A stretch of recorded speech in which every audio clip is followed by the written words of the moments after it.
Shalom. Puji Tuhan, hari ini kita bisa kembali lagi ya untuk beribadah kepada Tuhan, untuk mendengarkan kebenaran firman Tuhan di bawah satu tema teladan hidup jemaat mula-mula part 2. Kayak sinetron ya, ada episode 1, episode 2 gitu kan. Nah, kalau minggu lalu kita sudah membahas ini yang disampaikan oleh Ibu Siswati, dan saya rasa penjelasannya sudah sangat detail ya. Satu persatu dijabarkan dengan sangat baik. Dan hari ini saya mau melihat pada satu sisi saja, satu poin penting yang mungkin lebih khusus, yaitu memegang teguh iman dalam menghadapi penganiayaan. Kita nggak bisa pungkiri bahwa jemaat di Yerusalem itu sebenarnya mereka mengalami satu situasi, yaitu penganiayaan. Mari kita akan buka di dalam Kisah Para Rasul pasal yang keempat. Kisah Para Rasul pasal yang keempat ayat yang ke-23 sampai dengan ayat yang ke-27.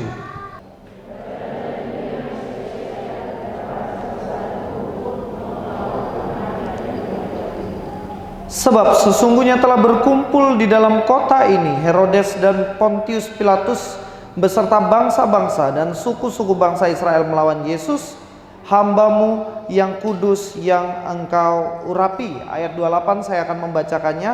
Untuk melaksanakan segala sesuatu yang telah Engkau tentukan terlebih dahulu oleh kuasa dan kehendak-Mu. Ayat 29, sekarang ya Tuhan, lihatlah ancaman-ancaman mereka dan berikanlah kepada hamba-hamba-Mu keberanian sepenuhnya untuk memberitakan firman-Mu. Sampai di sini saya mau menggarisbawahi dalam bagian ini adalah di dalam ayat yang ke-29. Sekarang ya Tuhan, lihatlah ancaman-ancaman mereka dan berikanlah kepada hamba-hamba-Mu keberanian sepenuhnya untuk memberitakan firman-Mu. Nah, statement yang penting adalah ancaman-ancaman. Kita tidak bisa pungkiri bahwa sebenarnya itu adalah kesalahan jemaat mula-mula sendiri ketika mereka mendapatkan ancaman-ancaman. Kenapa saya katakan seperti itu? Sebab satu perintah Tuhan yang mereka lalaikan kalau menurut saya. Sebelum Yesus naik ke surga, ada satu perintah, yaitu pergilah ke ujung-ujung bumi. Beritakan Injil, pergilah sampai ke ujung-ujung bumi. Tapi apa yang mereka lakukan? Mereka ngumpul di Yerusalem. Sehingga terjadilah yang namanya penganiayaan.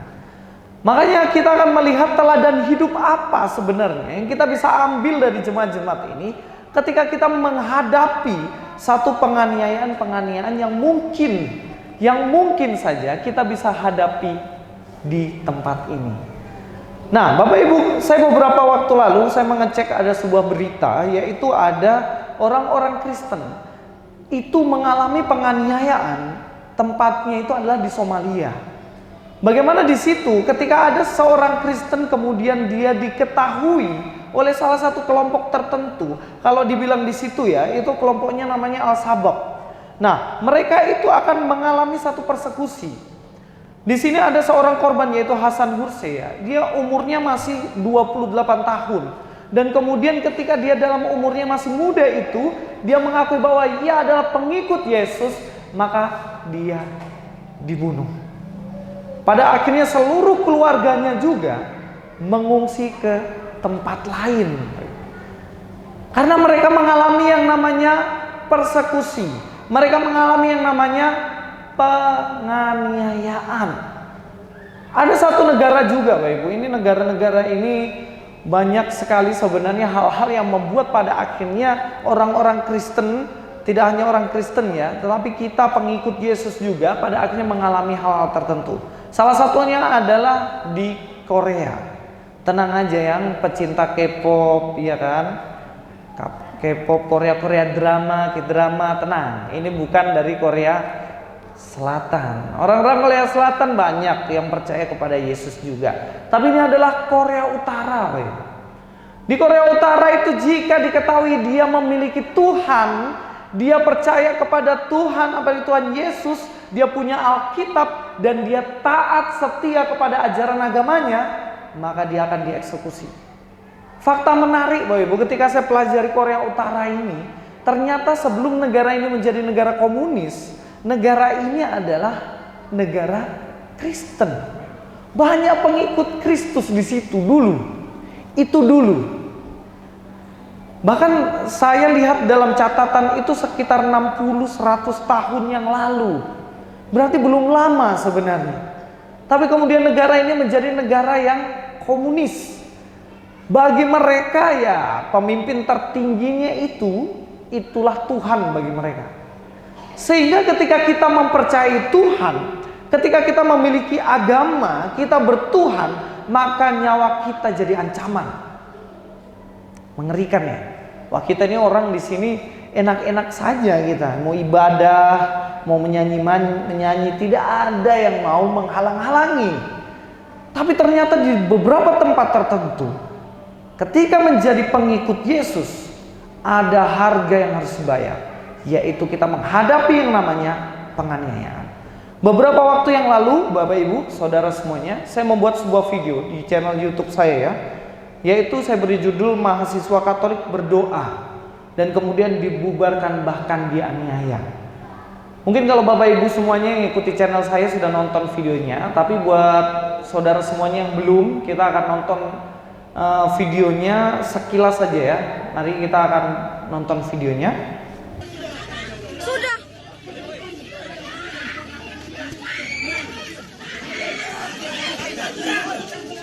Berdarah-darah dia. Kenapa kamu nih? Kena pisau? Kena pisaunya. Dia pakai pisau? Iya. Pas teman saya ngadain ibadah doa Maria. Terus RT ngomong. PRT namanya siapa? Namanya Diding.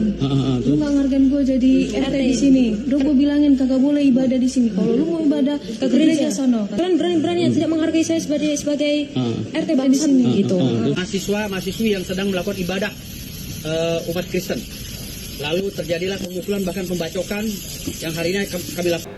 Nah, saudara semuanya, kalau kita lihat video ini kejadiannya baru ya, di mana ada sekelompok mahasiswa Katolik, mereka sedang melakukan doa dan kemudian dibubarkan sama ketua RT-nya, dan tidak hanya dibubarkan, tapi juga salah satu orang dibacok di situ dan kemudian berdarah-darah. Untung tidak meninggal.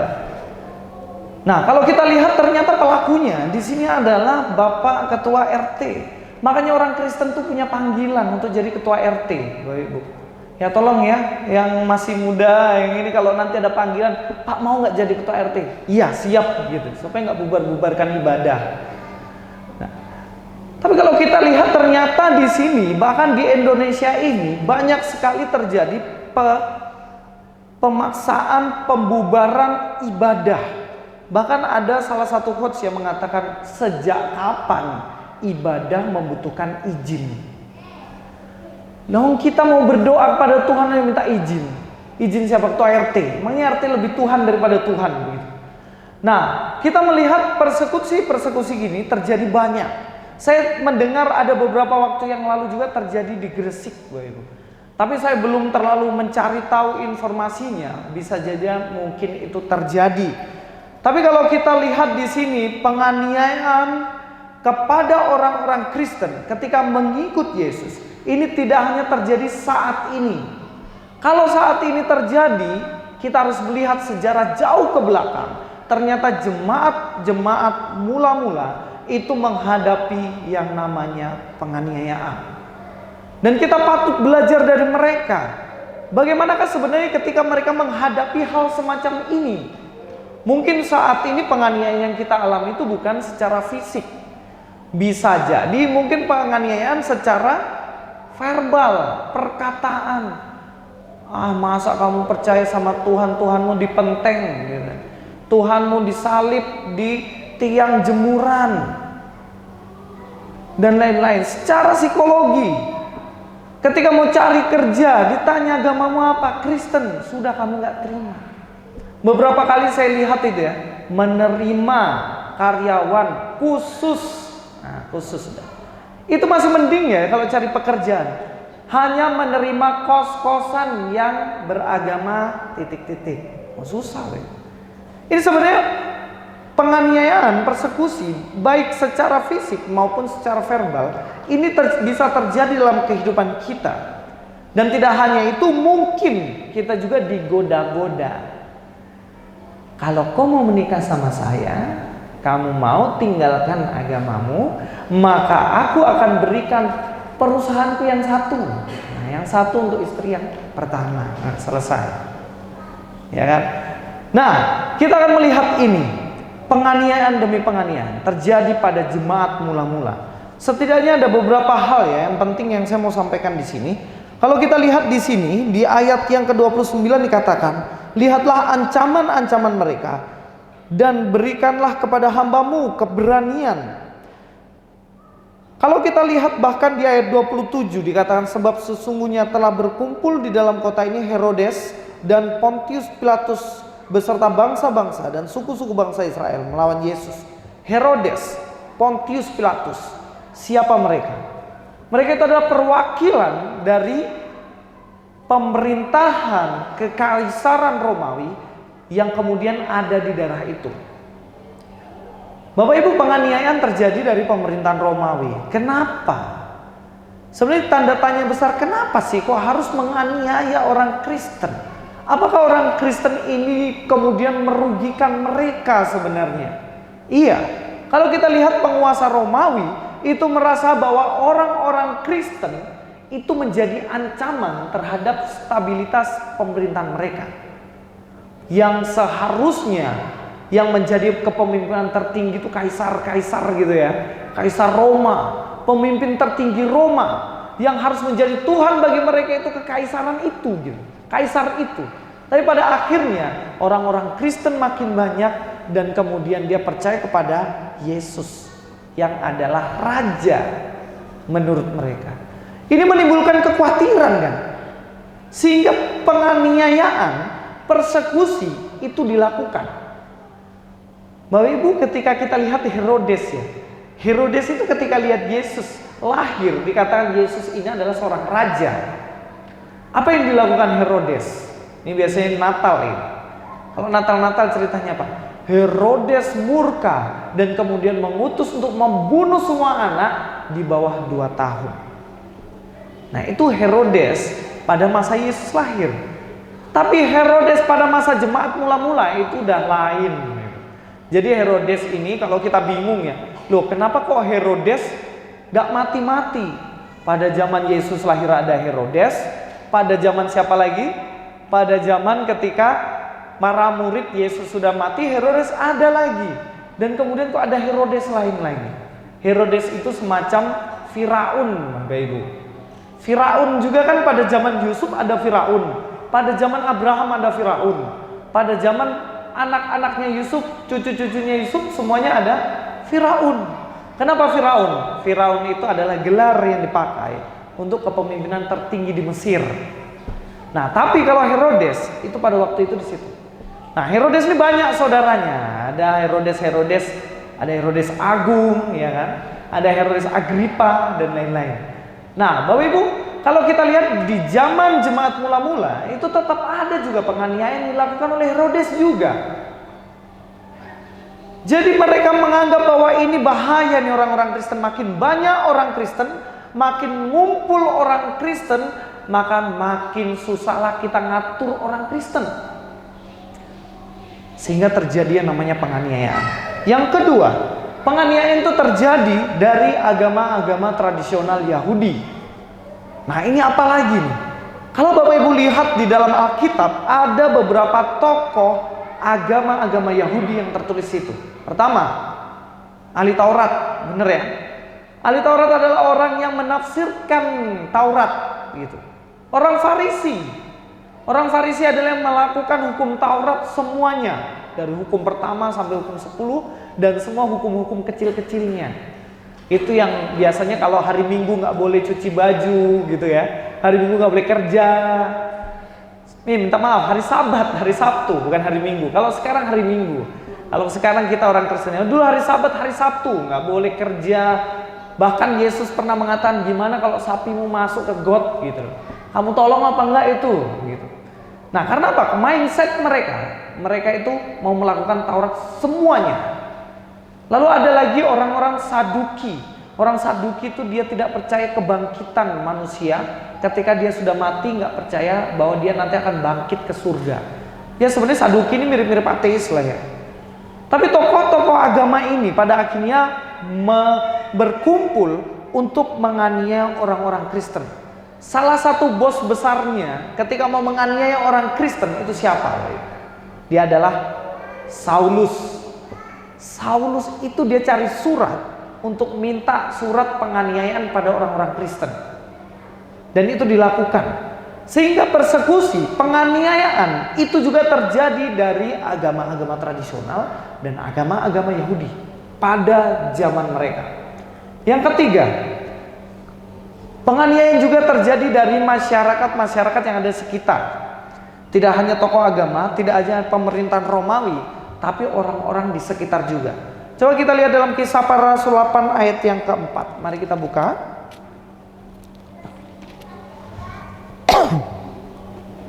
Kisah Rasul 8 ayat yang keempat. Kita baca bersama-sama ayat ini. 1, 2, 3. Mereka yang tersebar itu menjelajahi seluruh negeri itu sambil memberitakan Injil. Pada akhirnya mereka menyebar ke seluruh tempat untuk memberitakan Injil karena mereka sudah mengalami penganiayaan di dalam masyarakat yang ada di sekitarnya. Dalam 1 Tesalonika kita akan lihat ya bagaimana di situ dikatakan bahwa mereka mengalami penganiayaan juga. Mereka mengalami sebuah penganiayaan dan kemudian tersebar ke seluruh tempat. Saya menonton salah satu channel ya. Channel itu kalau nggak salah itu channel yang dia berasal dari Turki kalau nggak salah orang itu. Channel ya, channelnya kalau channel saya lupa namanya siapa itu. Itu dia channelnya dia mereview salah satu bangunan bawah tanah terbesar di mana tempat orang-orang Kristen bersembunyi pada waktu itu dari penganiayaan ini.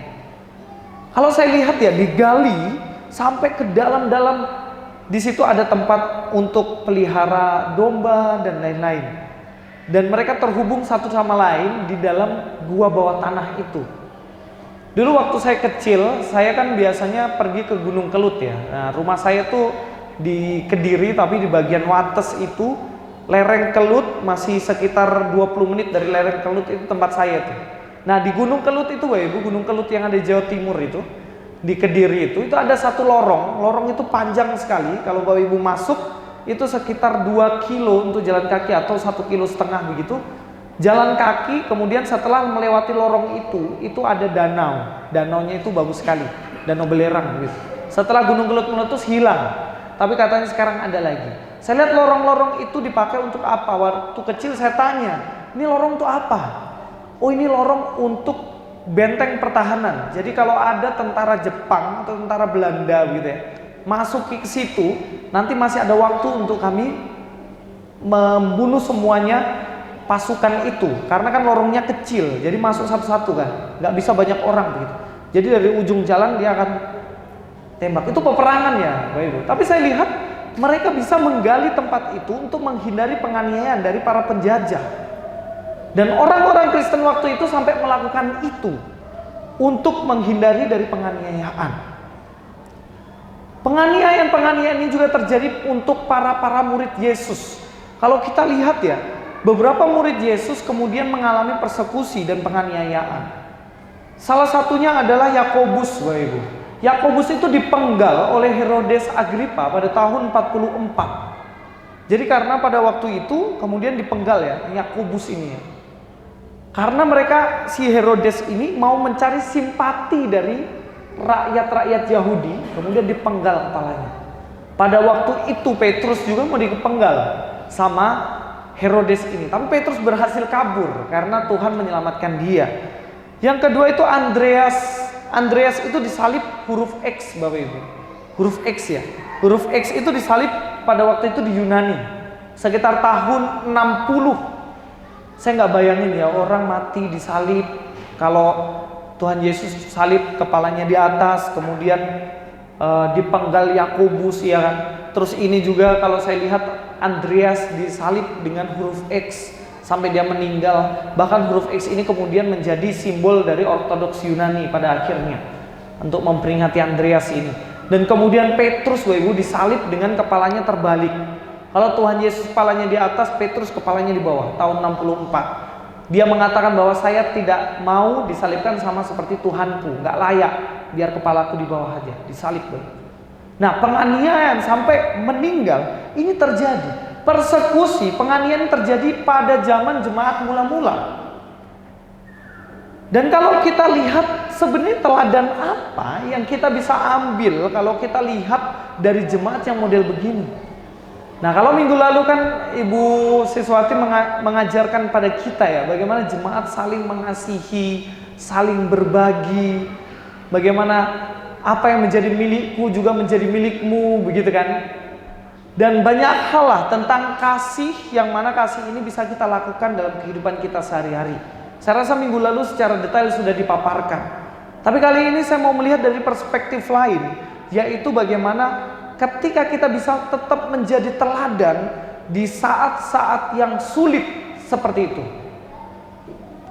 Di saat-saat dimana kita mengalami persekusi, kita bisa menjadi teladan yang hidup bagi orang-orang lain. Dan kalau kita lihat di dalam jemaat mula-mula, dalam menghadapi penganiayaan, mereka tetap memiliki iman yang teguh. Ini teladan iman yang luar biasa, Bapak. Dan saat ini kita lihat bagaimana banyak anak-anak Tuhan, bagaimana banyak orang Kristen tidak terlalu menghargai imannya dengan teguh, tidak memegang imannya dengan teguh. Bisa dijual dengan gampang. Bisa dijual dengan gampang. Contohnya jual untuk apa? Pertama untuk pekerjaan, kedua untuk pasangan hidup, begitu. Yang ketiga untuk apa? Ya untuk mungkin keinginannya. Banyak hal yang membuat kita pada akhirnya menjual Kristus karena kita tidak memiliki iman yang teguh seperti jemaat mula-mula. Bapak Ibu, sulit gak sekarang untuk suruh-suruh orang, anak kita contohnya, sulit gak suruh-suruh teman kita ayo pergi gereja? Sulit gak Bapak Ibu? Sulit setengah mati. Mari tong pi mall nonton dulu. Tidak usah tunggu lama-lama Bapak Ibu, muncul di Mall Jayapura. Muncul segampang itu untuk ngajakin lakukan hal-hal seperti itu, untuk ngajakin pergi gereja setengah mati. Karena apa? Iman teguh ini penting. Ada satu pengajaran Yesus yang penting tapi jarang sekali untuk kita bahas, tapi ini penting sekali, yaitu perumpamaan tentang membangun sebuah rumah. Nah, Bapak Ibu yang terkasih, kalau kita lihat dalam dua bangunan ini orang teknik sipil pasti tahu. Yang atas adalah bangunan yang dibangun di atas gunung yang berbatu atau di atas batu. Dan kemudian rumah yang satu adalah rumah yang didirikan di atas pasir. Pada suatu hari terjadilah banjir bandang. Terjadilah banjir. Dan kemudian rumah yang di atas batu itu tetap kokoh berdiri.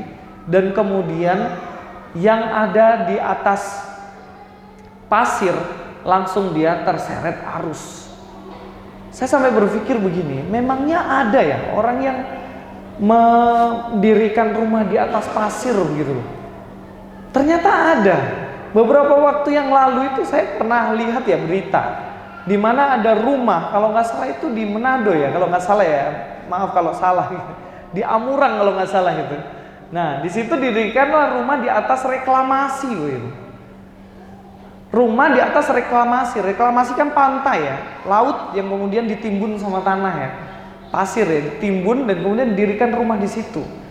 Nah, kemudian terjadi mungkin arus atau ombak atau bagaimana saya kurang tahu.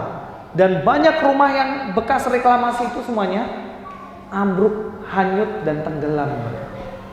Ya sederhananya kenapa bisa seperti itu? Karena pondasi dari rumah itu tidak kokoh. Pondasi dari rumah itu tidak kokoh. Nah, apa hubungannya dengan iman Kristen? Bapak Ibu, kita memiliki iman. Itu kalau iman kita didirikan hanya di atas pasir, Kita mudah sekali hanyut oleh arus zaman ini. Ada penganiayaan, ada godaan, pasti sudah terhanyut. Gitu.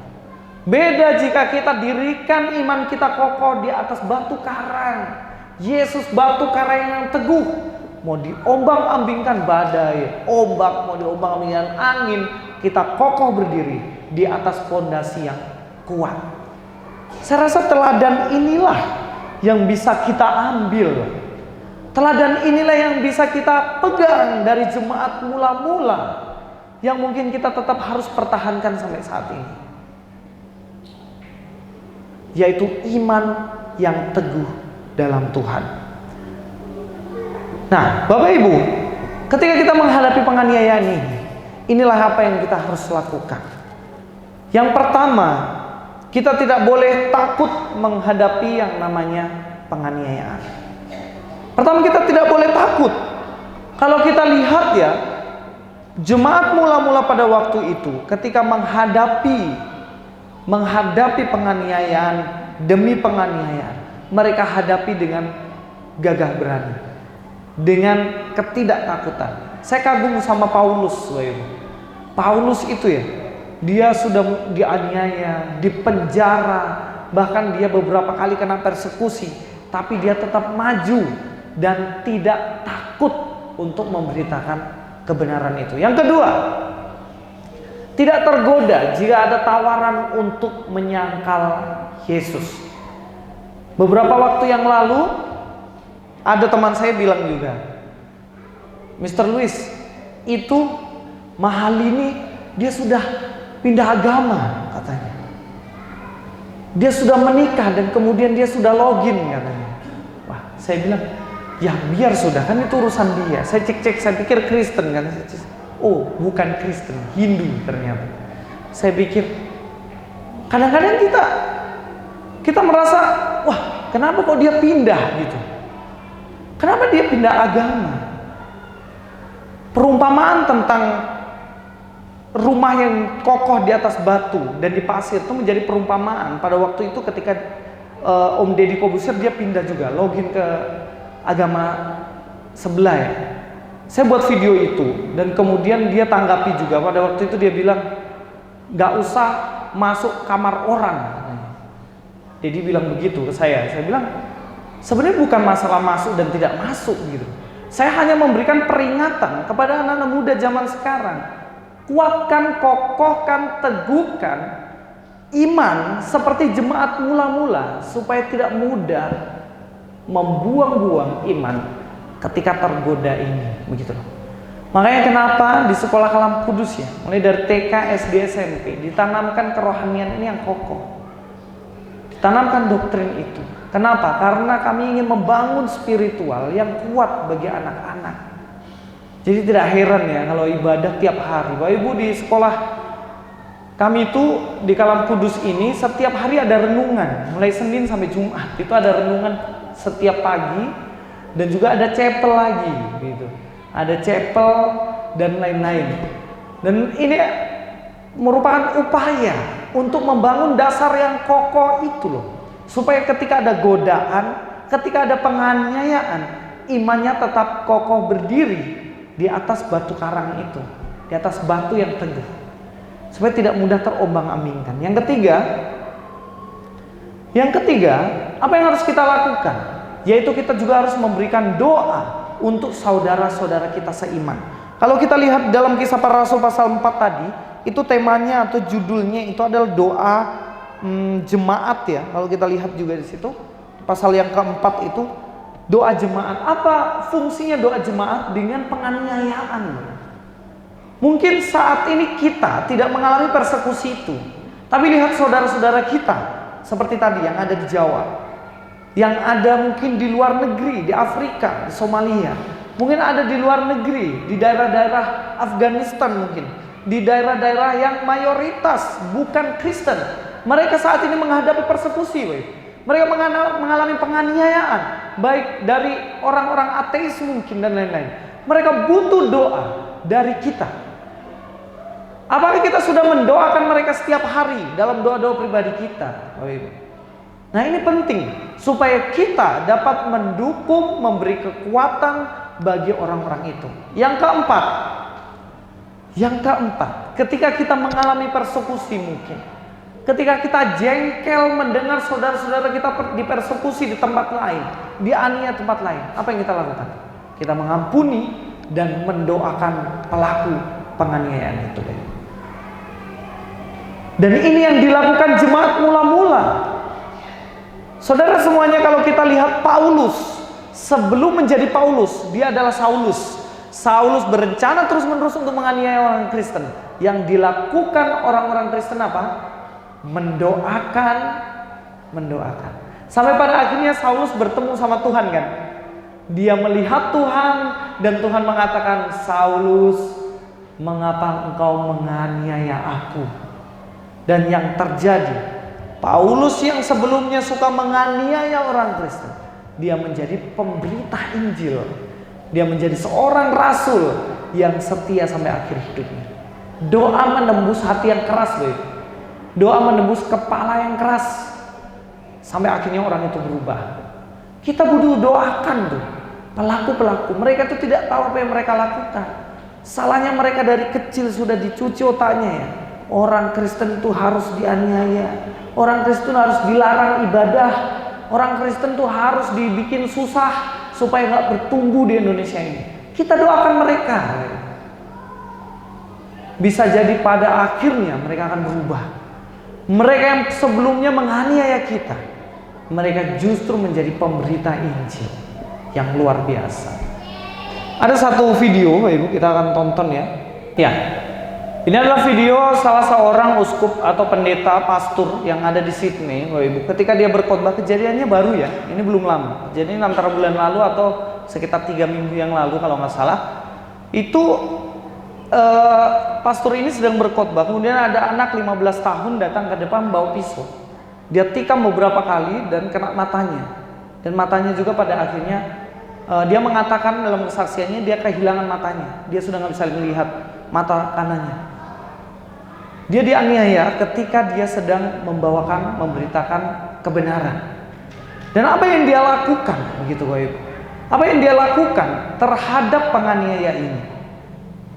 Apa yang dia lakukan? Mari kita akan lihat video selanjutnya. I've said it before and I'll say it again. This young man who did this act almost 2 weeks ago, I say to you, my dear, you are my son. And you will always be my son. I will always pray for you. I'll always wish you nothing but the best. I pray that my Lord and Savior Jesus Christ of Nazareth to enlighten your heart, enlighten your soul, your entire being, to realize, my dear, there is only one God who art in heaven, the creator of all mankind and everything else that is visible and invisible. And I say with absolute love, confidence and humility that God is Jesus Christ of Nazareth. Nah, itu terlihat Bapak Ibu, mata kanannya sudah diplester ya, sudah diperban karena dia kehilangan matanya ketika terjadi penusukan. Tapi apa yang dia katakan? Dia mengatakan bahwa kamu akan terus tetap menjadi anakku. Saya terus berdoa untukmu supaya Tuhan memberikan cahaya pada hatimu, supaya kamu melihat kebenaran, dan dengan kasih yang dia miliki supaya orang ini juga memiliki kasih. Bapak Ibu, ketika kita menghadapi persekusi, dihina, dianiaya sebagai seorang Kristen, maka kita tetap harus mengasihi mereka. Gitu. Kita terus mendoakan mereka. Orang-orang yang saat ini hidup dalam kegelapan kita doakan terus menerus supaya mereka pada akhirnya memperoleh cahaya yang berasal dari Kristus. Saya rasa jemaat mula-mula pada waktu itu ketika mereka mengalami ini, mereka terus mendoakan. Bapak Ibu tahu apa yang terjadi dengan kekaisaran Romawi, Bapak Ibu? Zaman itu mereka menganiaya orang Kristen hampir 4 abad ya. Hampir 400 tahun orang Kristen mengalami penganiayaan dari kekaisaran Roma. Bapak Ibu, apa yang terjadi dengan kekaisaran Roma? negara itu pada akhirnya menjadi negara Kristen. Kaisarnya bertobat, dia instruksikan bahwa semua orang yang ada di Romawi harus percaya pada Kristus Juru Selamat itu. Bapak Ibu, Indonesia ini sekarang mungkin kita akan menjadi orang-orang yang dipersekusi saat ini. Tapi dengan doa-doa kita, orang-orang percaya saat ini, bukan tidak mungkin 400 tahun ke depan, 500 tahun ke depan, kita akan melihat bahwa Indonesia ini menjadi negara yang takut akan Tuhan Yesus. Peran kita tetap bertahan dalam penganiayaan, kita tetap bertahan dalam godaan, dan kita terus-menerus berdoa untuk bangsa ini. Dan kita tetap harus mengasihi orang-orang di sekitar kita yang belum percaya kepada Tuhan Yesus. Mudah-mudahan teladan dari jemaat mula-mula ini kita bisa lakukan, dan kita bisa memberi teladan bagi anak dan cucu kita. Mari kita berdoa.